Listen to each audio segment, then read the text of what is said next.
I was 32 years old when I met Richard Coleman at a fundraiser in Hartford.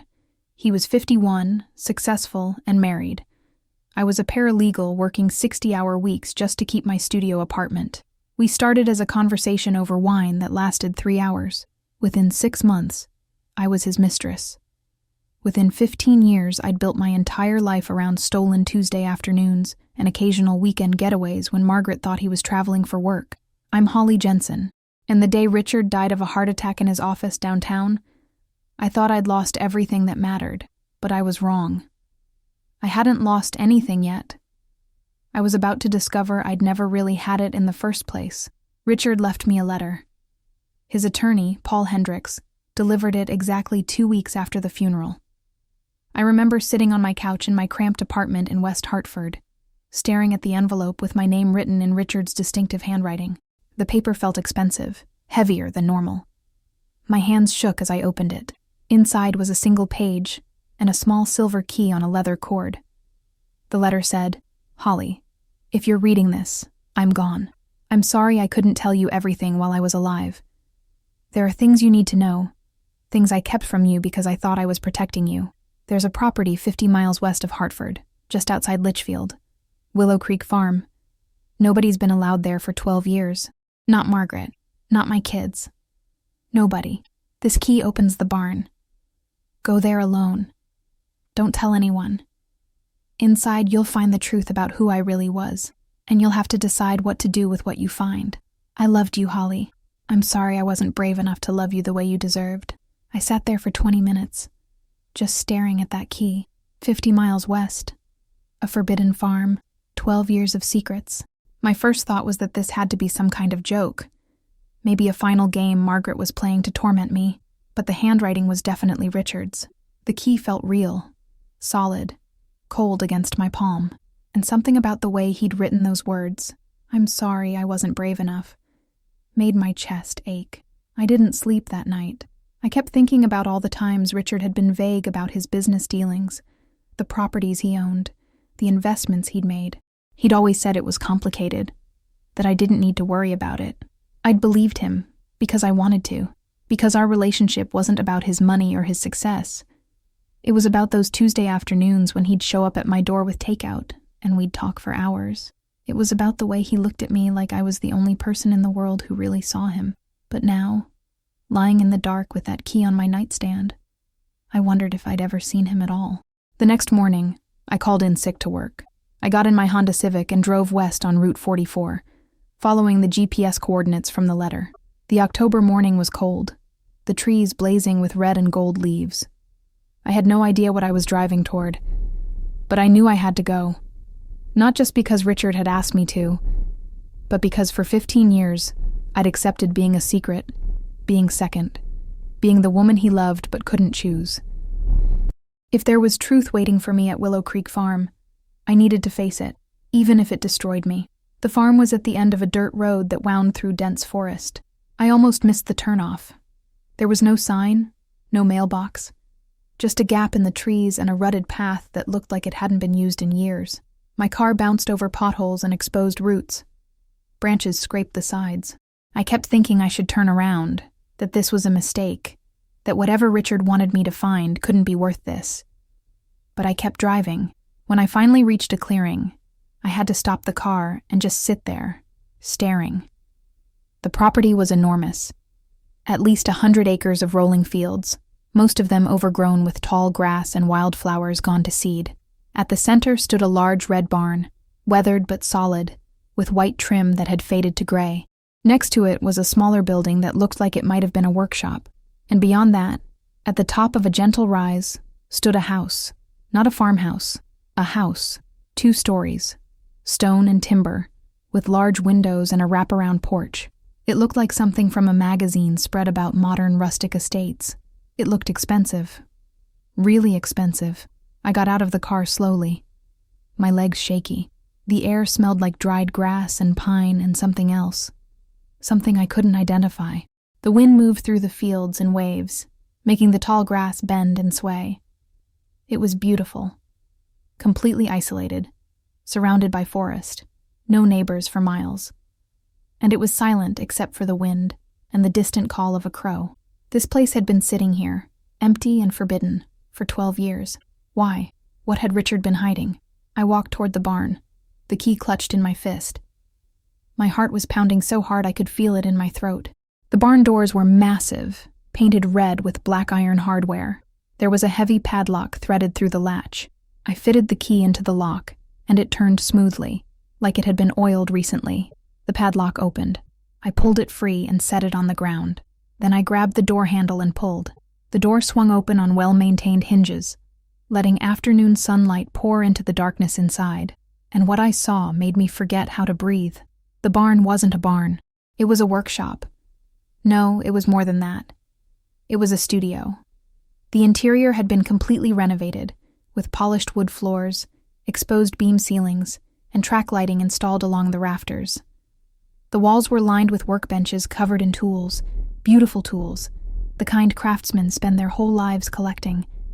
Chisels and planes and saws and clamps, stacks of lumber and different types of wood, cherry and walnut and maple, organized by size. And everywhere, there was furniture. Finished pieces sat on platforms in the center of the space. A dining table that looked like it belonged in a museum, with inlaid designs and joints so precise you couldn't see the seams. Chairs with hand-carved backs featuring intricate patterns. A desk with dozens of small drawers, each one fitted perfectly. Cabinets and shelves and benches. Every piece was stunning. Professional quality. Better than professional. These were works of art. I walked through the space in a daze, running my fingers over the smooth surfaces, marveling at the details. Richard had made these. Richard, who I'd known for 15 years, who'd told me he worked in commercial real estate development. Richard, who I'd thought spent his free time playing golf and attending business dinners. He'd been coming here, to this secret place, making furniture with his hands, creating beauty in complete isolation. On one of the workbenches, I found a leather-bound journal. I opened it with trembling fingers. The first page was dated 12 years ago. The entry read, "Started building the workshop today. Margaret thinks I'm expanding the office in New Haven. The kids think I'm having another affair. Let them think whatever they want. This place is mine. A space where I'm not Richard Coleman, CEO. Where I'm not anybody's husband or father or business partner. Just a man with wood and tools and time." I flipped through the pages. Entry after entry, describing projects he was working on, techniques he was learning, mistakes he'd made, and how he'd fixed them. And scattered throughout, thoughts about his life, about feeling trapped, about the weight of expectations, about wanting to disappear. There were entries about me too. I read one from 7 years ago. Holly asked me today why I always seem so relaxed when I'm with her. I told her it's because she doesn't need anything from me except my time. I didn't tell her about this place. I should. But if I do, it won't be mine anymore. It'll become another thing I'm sharing. Another obligation. God, I'm selfish. She deserves better than a man who needs to hide in a barn to feel like himself. I had to sit down. My legs wouldn't hold me anymore. I sank onto one of the beautiful chairs Richard had made and let the journal fall into my lap. For 12 years, he'd been living a double life. Not just with me, with everyone. He'd built this entire world where he could be someone else, do something that mattered to him, create things that would last. And he'd kept it completely secret, even from me, especially from me. But why? Why keep this hidden? There was no shame in woodworking. No scandal in owning a private workshop. Unless the point wasn't the woodworking at all. Unless the point was having something that was entirely his, that nobody could touch or judge or have opinions about. Maybe Richard hadn't been hiding what he was doing here. Maybe he'd been protecting it. I stood up and kept exploring. In the back corner of the barn, I found a door I'd missed before. It was smaller, almost hidden behind a stack of lumber. I opened it and found stairs leading down. A basement. My stomach clenched. I didn't want to go down there. Every instinct told me that whatever Richard had hidden in a basement under a secret workshop was something I wasn't ready for. But I'd come this far. I had to know. The stairs creaked under my feet. The air got cooler as I descended. At the bottom, I found a light switch and flipped it. Fluorescent bulbs flickered to life overhead, revealing a large room with concrete walls and floors, and it was full, not with furniture, with filing cabinets, dozens of them. Industrial gray metal filing cabinets lined up in rows like soldiers, and in the center of the room, on a simple wooden desk, sat a laptop computer. I approached the desk slowly. The laptop was new, maybe a year old. Next to it was a note in Richard's handwriting. Holly, if you made it this far, you're braver than I thought. Or maybe more stubborn.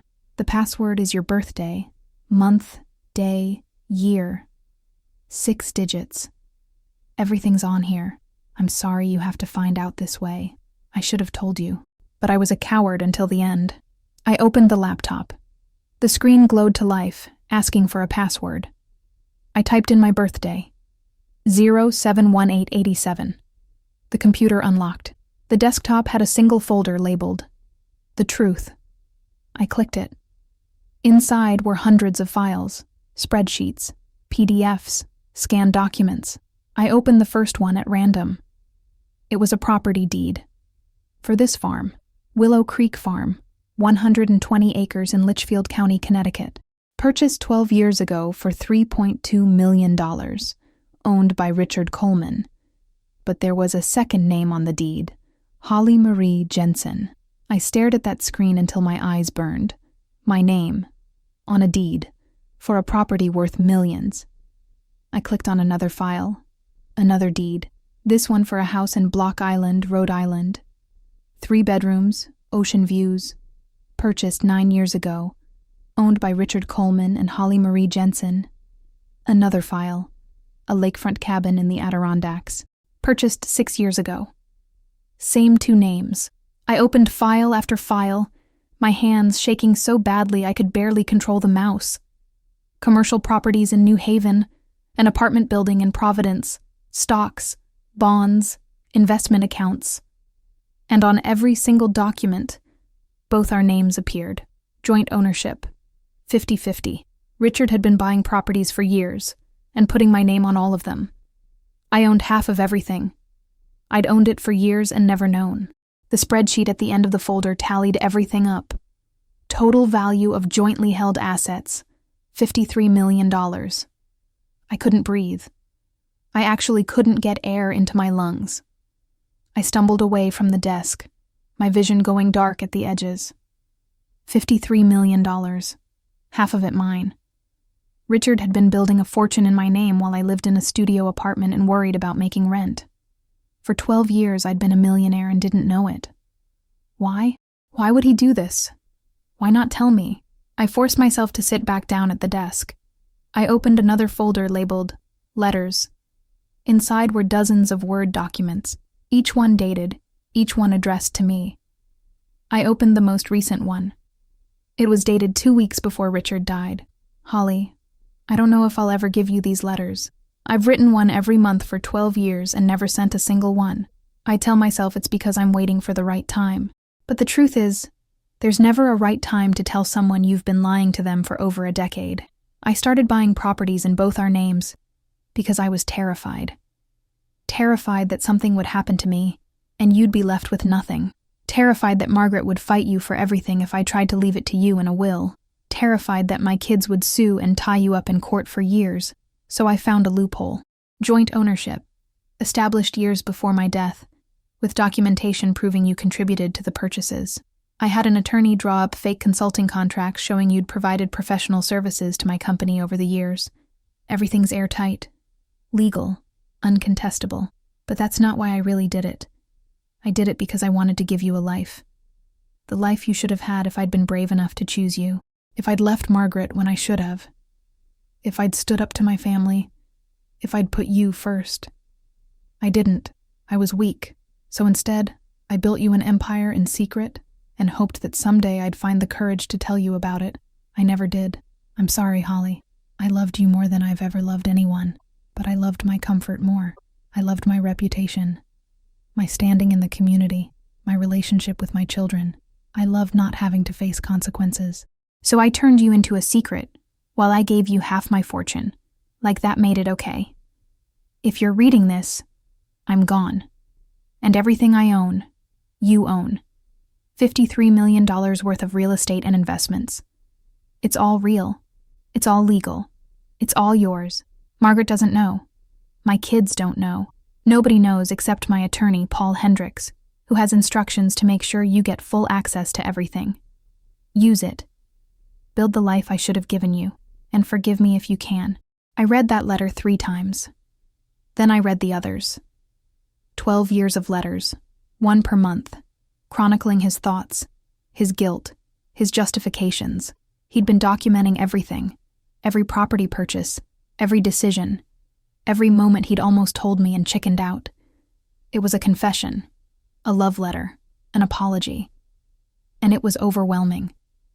I sat in that basement for hours, reading through files, trying to understand.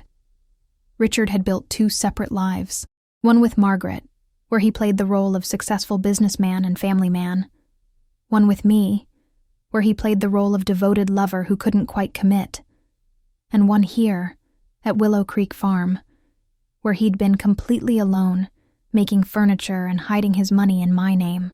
3 versions of Richard Coleman, and I'd only ever seen one of them. When I finally climbed back up those stairs, the sun was setting. The barn glowed amber in the fading light. I walked outside and sat on the porch steps of that beautiful house I apparently half-owned, watching the sky turn purple and gold. The field stretched out before me, empty and wild and perfect. This place was mine. All of it. The barn, the house, the land, and I'd never even known it existed. That's when I heard the car. At first I thought I'd imagined it, but then I saw headlights cutting through the trees, coming up the dirt road. My stomach dropped. Nobody knew I was here. Nobody except Paul Hendricks, Richard's attorney. He must have told someone. Or maybe someone had been watching me, following me. The car stopped next to mine, a black Mercedes. Expensive. The door opened, and Margaret Coleman stepped out. She looked exactly like she had at Richard's funeral. Impeccably dressed in a black pantsuit, her silver hair pulled back, her makeup perfect. She was 63 years old and looked like she'd never had a hard day in her life. Old money confidence. The kind of woman who expected doors to be opened and problems to be solved. She saw me sitting on the porch steps and stopped dead, her eyes going wide. We stared at each other for a long moment. Then she said, "What are you doing here?" I stood up slowly, my heart racing. "I could ask you the same thing." Margaret's jaw tightened. "This is my husband's property. I have every right to be here." "Actually," I said, and my voice only shook a little. "It's my property. Half of it, anyway." Richard put my name on the deed 12 years ago. I watched the color drain from her face. She took 2 steps toward me, then stopped. "You're lying." I held up the key. "He left me this, and a letter. Told me to come here. Told me the truth about everything he'd been doing." Margaret's expression shifted. The shock disappeared, replaced by something colder. Calculation. She glanced at the barn, then back at me. "You've been inside." "Yeah, I've been inside." "Then you know about the money, the properties, all of it." I nodded. Margaret closed her eyes for a moment. When she opened them again, she looked tired, older than I'd ever seen her. She said, "He told me 5 years ago he was buying properties with a business partner. Said it was for tax purposes, a way to diversify holdings. I never asked questions. I didn't care. Richard handled the money. I handled everything else. But after he died, Paul Hendricks wouldn't give me access to half our assets. Said they were held jointly with another party.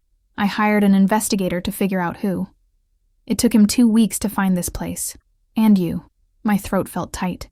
"What do you want, Margaret?" She laughed. It was a bitter sound. "What do I want? I want my husband back so I can kill him myself. I want the last 35 years of my life to mean something. I want to not feel like a complete fool. But since I can't have any of that, I want what's mine. It's not yours," I said. Richard made sure of that. "Everything here is legal. Joint ownership. Documented for over a decade.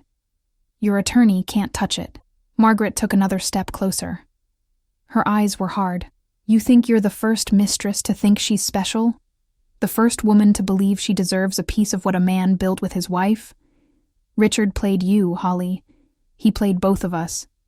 He wanted to feel like a hero, giving you money while keeping me comfortable. He wanted his cake and to eat it too, and he got away with it because he's dead, and we're left here fighting over his scraps. I felt anger flare in my chest. These aren't scraps. This is $53 million worth of real estate and investments. Richard spent 12 years planning this. He wanted me to have it. He wanted you to shut up and go away, Margaret snapped. He wanted to buy your silence.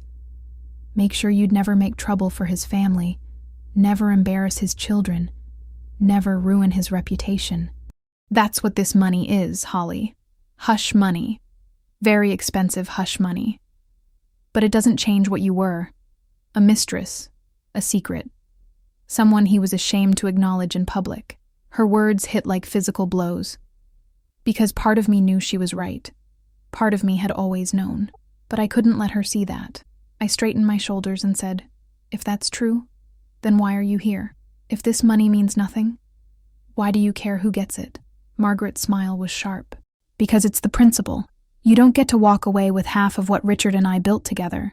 You don't get to benefit from 35 years of my life, my sacrifices, my work building his career and raising his children and being the perfect corporate wife.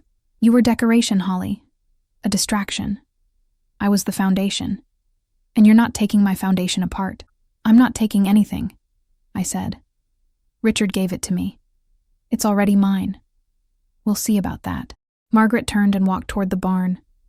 I followed her, my pulse racing.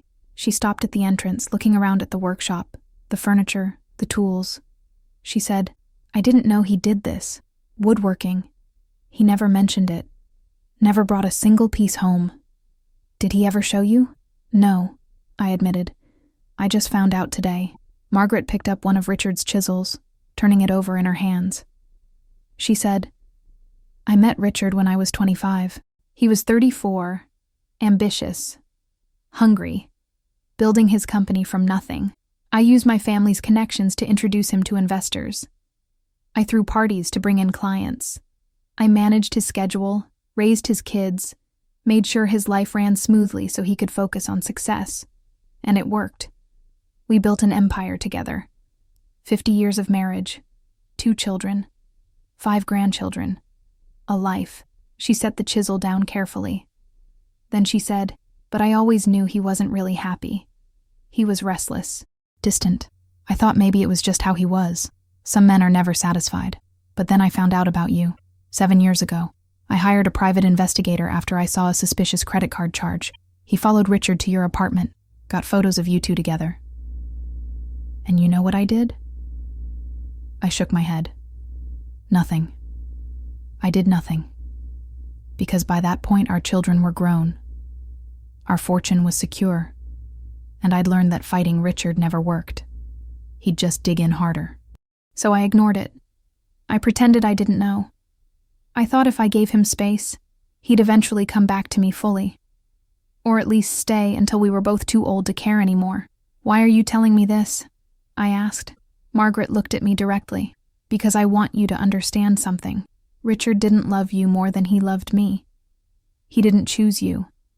He chose himself. He built this place so he could hide. From me, from you, from his responsibilities. And he split his fortune between us so he wouldn't have to make a real choice. He wanted both of us. He wanted everything. And he got it. Because we let him. That's not true, I said. But my voice wavered. Isn't it? Margaret walked toward the desk where I'd left the laptop open. She glanced at the screen, at the spreadsheet showing all the properties, all the money. She said, he left you $53 million but didn't tell you about it while he was alive. He didn't divorce me. He didn't introduce you to his children. He didn't claim you publicly. He gave you money and expected that to be enough. Is that love, Holly? Or is that guilt? I wanted to argue. I wanted to defend Richard, defend our relationship, defend the 15 years we'd spent together. But standing in that barn, looking at all the evidence of his secret life, his hidden workshop, his carefully constructed escape plan, I couldn't. Because Margaret was right. Richard had loved me. I believed that. But he'd loved his comfort more. He'd loved his reputation, his family's approval, his standing in the community. And he'd found a way to have it all without ever having to choose. Margaret saw the realization hit me. Her expression softened slightly. She said, "I'm not here to destroy you, Holly. I'm here because I want you to understand what you're really choosing if you keep this money. Richard's children will fight you. They're going to sue. Claim undue influence. Argue that their father wasn't mentally competent when he made these arrangements. It'll be years of court battles, lawyers, depositions. Your name in the papers as the mistress who stole their inheritance. Is that what you want? To spend the next decade fighting a dead man's family for money you didn't even know existed until today? What's the alternative?" I asked quietly. "Walk away." Margaret's voice was firm, but not unkind. "Take a settlement. Enough to be comfortable, to build a new life, but not enough to fight over. Let me handle Richard's estate. Let his children inherit what they expected, and move on with your dignity intact." "How much?" I asked. Margaret paused. Then she said, $5 million. Cash. No strings. You sign papers relinquishing all claim to the joint properties, and I'll have a check cut within a week. $5 million out of $53 million. Yes. And if I say no, then we go to war. Margaret's eyes were steady. "And I promise you, I have better attorneys, more money to spend on this fight, and nothing but time. I will make your life hell, Holly. Not because I hate you, but because I can't let you win. I can't let Richard's last act be choosing you over his family. Over me. I can't live with that."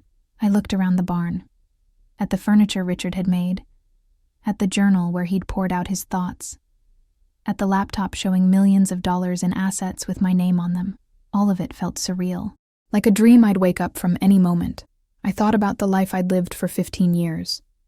The Tuesday afternoons, the stolen weekends, the lying to friends and family about where I was, who I was seeing, the watching Richard walk away every time, back to his real life, while I stayed in my studio apartment waiting for the next visit, the hope that someday he'd choose me, the slow realization that he never would.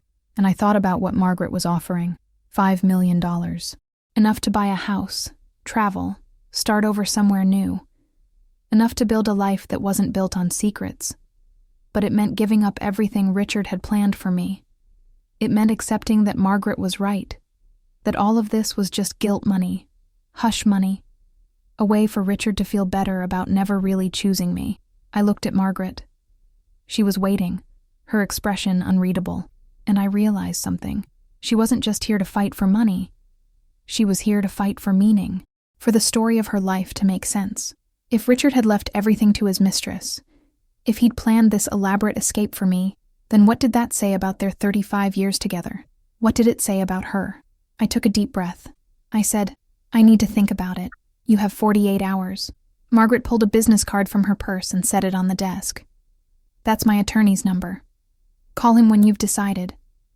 But Holly, think carefully. You can take the money and move on.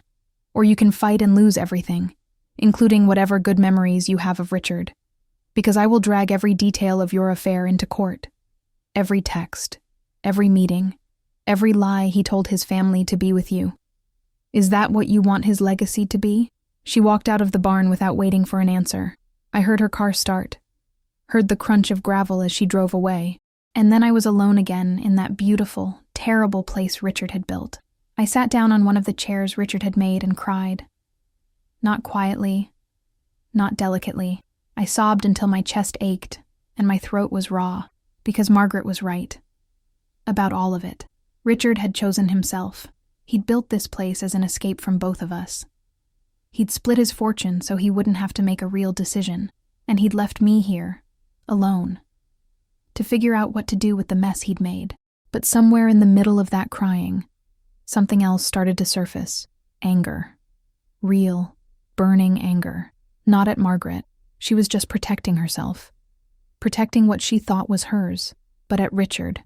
At the man I'd loved for 15 years, who'd never loved me enough to actually choose me. Who'd thought money could replace honesty. Who'd built me a fortune in secret but couldn't introduce me to his children. Who'd died and left me here to face his wife alone. I pulled out my phone and called Paul Hendricks. He answered on the second ring. I said, I need to know something. If I keep this money, if I fight Margaret's family, do I have a real chance of winning? There was a pause. Then Paul said, Legally, yes. Everything's airtight. Richard spent years making sure these arrangements were uncontestable. Joint ownership documented over a decade. Consulting contracts showing your contribution. Financial records proving regular transactions between Richard's business and accounts in your name. Margaret can fight, but she'll lose. The money is legally yours, but she'll drag it out. She will. Years, probably. It'll be expensive and public and ugly. But you'll win eventually. And if I take her settlement? Then you walk away with $5 million and your privacy. Paul's voice was neutral. It's not what Richard wanted for you. But it's a legitimate choice. I hung up and sat in silence for a long time. The sun had fully set by then. The barn was dark except for the glow of the laptop screen. Outside, I could hear crickets chirping, the wind moving through the fields. This place was mine. Legally. Undeniably mine. Richard had made sure of that. But did I want it? Did I want to spend the next 5 years fighting his family? Becoming the villain in their story? Dragging Richard's name through the mud? Or did I want to take Margaret's offer and disappear? Build a new life somewhere far from Hartford? From Richard's memory? From the 15 years I'd spent waiting for him to choose me? I walked out of the barn and stood in the middle of the property, looking up at the stars. The sky was incredibly clear out here, away from city lights. I could see the Milky Way stretching across the darkness, and I thought about what Richard had written in his letters, that this money was meant to give me the life I should have had, the life he'd been too afraid to give me himself. And I realized something. Margaret was offering me an escape, a way to avoid the fight, avoid the scandal, avoid years of pain. But taking that money meant agreeing with her. Agreeing that I'd just been decoration, a distraction, someone Richard paid off to stay quiet. It meant accepting that our 15 years together were worth exactly $5 million, and no more. But keeping the money, fighting for it, meant something else. It meant saying that I mattered, that my time, my love, my years of waiting and hoping and being second weren't worth a settlement. They were worth exactly what Richard said they were worth, $53 million, half of everything he'd built, because I'd been his partner, even if Margaret couldn't see it, even if the world would never understand. I pulled out my phone again and called Paul Hendricks back. I said, I'm keeping it, all of it. Tell Margaret no deal. There was a long silence. Then Paul said, Are you sure? This won't be easy, Holly. I know. But Richard spent 12 years planning this. He put my name on every deed, every account, every investment. He did it because he wanted me to have it, and I'm not going to let Margaret rewrite that story because it makes her feel better about her marriage. Understood. Paul's voice was professional, but I could hear approval underneath. I'll draw up the paperwork to formalize your ownership, and I'll notify Margaret's attorney that you're declining the settlement. Thank you. Holly, he said. Richard knew this would be hard. That's why he left you those letters. He wanted you to know you deserve this. All of it. I hung up and stood there in the darkness, feeling something shift inside me. For 15 years, I'd been Richard Coleman's mistress. His secret. The woman he loved but couldn't claim. I'd accepted that role because I'd thought loving him was enough. But it wasn't. It had never been enough. Richard had known that. Maybe not while he was alive. Maybe not consciously. But some part of him had understood that love without choice was incomplete, so he'd done the only thing he could think of. He'd given me the choice he'd never been brave enough to make. He'd given me the power to build my own life, on my own terms, without needing his permission or his presence. Margaret called 2 days later. I was still at the farm, staying in the main house, trying to figure out what to do with 120 acres and a workshop full of beautiful furniture. Her voice was ice cold. She said, You're making a mistake, maybe, but it's my mistake to make. My children will destroy you. They can try. You won't win this, Holly. Even if the courts side with you, you'll spend every penny fighting us. And you'll be alone. No family, no friends, just money you stole from a dead man. I didn't steal anything. Richard gave it to me because he loved me. And whether you believe that or not doesn't change the legal reality. Margaret was quiet for a moment. Then she said, "He loved me too. For 35 years, he came home to me every night. He built a life with me. Doesn't that count for something?" Of course it does. I wasn't trying to erase her life. I wasn't trying to diminish what she and Richard had built together. But I also wasn't going to erase my own life to make her more comfortable. I said, "You had 35 years with Richard. I had 15. You had marriage, children, grandchildren, social standing, security. I had Tuesday afternoons and stolen weekends, and the constant knowledge that I'd never be enough for him to choose me publicly. You got the life. I got the leftovers." Richard tried to balance that with money. Maybe it was guilt. Maybe it was love. Probably both. But it's done now. And I'm not giving it back. Margaret's voice cracked slightly. "You don't understand what you're taking from me." "Yes, I do. I'm taking the story you told yourself about your marriage. That you were enough. That Richard chose you every day for 35 years. But Margaret, he didn't. He chose both of us. He chose to live 3 different lives because one was never enough for him. And we both lost because of that. But I'm not going to lose twice by giving up what he left me." She hung up without another word. I sat on the porch of the house, watching the sunset over the fields, and felt a strange kind of peace. Not happiness exactly, but something like acceptance. Richard had been a coward. He'd loved me but not enough. He'd built this place, this fortune, this elaborate plan, all to avoid making a real choice, and he'd left me here to clean up the mess. But I was going to do it. I was going to fight Margaret's children, face the lawyers, deal with the scandal, because for the first time in 15 years, I was choosing myself. Not Richard, not his comfort, or his reputation, or his family's feelings. Myself. The legal battle lasted 3 years. Just like Margaret promised, her children sued, claiming undue influence, questioning Richard's mental state, arguing that the consulting contracts were fraudulent. They dragged every detail of my affair into court. Text messages, credit card statements, testimony from people who'd seen us together. It was humiliating. Newspapers ran stories about the mistress who stole millions from a dead man's family. People I'd known for years stopped talking to me. My parents were mortified. But I had Paul Hendricks and a team of attorneys who were very, very good at their jobs. And I had 12 years of documentation proving that Richard had planned everything carefully, deliberately, when he was completely mentally competent. We won every motion, every appeal, every attempt to overturn the joint ownership agreements. In the end, the court ruled exactly as Paul had predicted. Everything Richard had put in my name was legally mine. $53 million in real estate and investments. The farm, the workshop, all of it. Margaret's children got their share of Richard's estate, the parts he'd kept solely in his name. But everything else, everything Richard had deliberately put in both our names, belonged to me. Margaret never spoke to me again.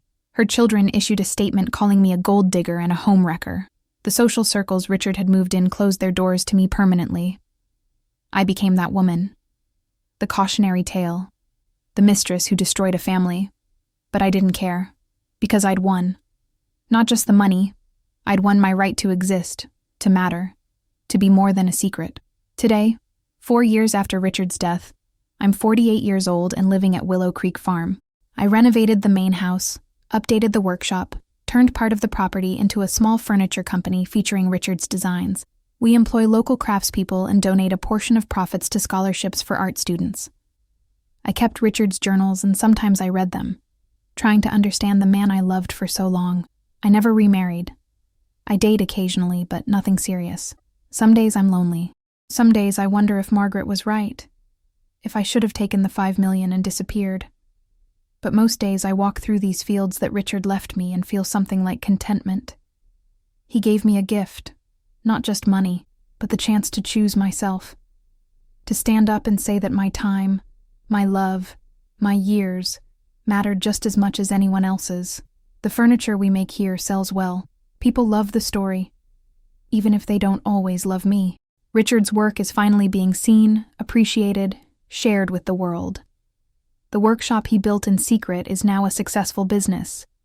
And every piece we create carries a small brass plaque that reads, "Made at Willow Creek Farm, in memory of Richard Coleman, who built beauty in solitude."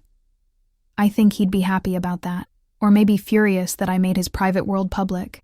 I'll never know. But I've learned that you can't build a life around someone else's happiness. You can only build it around your own. Richard tried to give me that lesson with money. It took me 3 years of legal hell to actually learn it. The sunset over the fields tonight is spectacular, painting everything gold and crimson. I sit on the porch Richard never got to enjoy and watch the light fade. Tomorrow, we're delivering a custom dining table to a client in Boston. Next week, I'm meeting with an architect about expanding the workshop. The business is growing. The property is thriving. And I'm finally living a life that's mine. Not built around stolen afternoons. Not waiting for someone to choose me. Just mine. Some women inherit fortunes from their husbands through conventional means. I inherited mine through 15 years of being second, and the courage to fight for my right to be first. The lawyers and judges and public opinion all had their say, but in the end, what mattered was what Richard wrote in those deeds 12 years ago. My name, next to his, claiming equal ownership of a life he was too afraid to live. I kept those papers. They're framed in the office now. Not as a trophy, as a reminder that sometimes love isn't enough. Sometimes courage is. And sometimes the bravest thing you can do is claim what's yours, even when everyone tells you that you don't deserve it. Even when you're not completely sure you do, but especially when you're the only one who can.